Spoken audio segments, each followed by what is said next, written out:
You don't have a food problem, but you do have a food story. And your story began when you were just a little baby, if not while you were still in your mother's womb. And understanding your food story is going to completely change your relationship to food and free you from making choices that are self-sabotaging you. Hear me out. The first M that I use when I'm mapping out my clients' nutrition and food behavior is standing for mother. Mother in the terms of your primary caregiver, the one who was feeding you when you were a baby. That person literally primed your relationship with food, attached emotions to the food that you were being fed.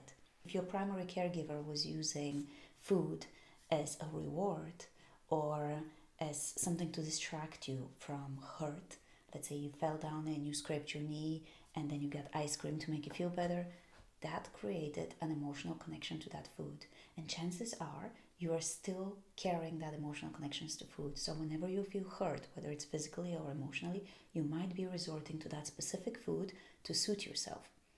It's nothing wrong with you. We are all doing this. But once you become aware of this connection, you have the power to break the spell. Because we break the spell when we separate emotion with the food. Because then we can make a choice. Are we going to continue to resort to that food to solve our problems, even though now we see that it doesn't? Or are we going to take an action? Now, all of this relates to emotional eating. We're all emotional eaters. And there is absolutely nothing wrong with emotional eating. Food is more than just nutrients. It is connection, it is joy, it is love, it is culture, it is heritage.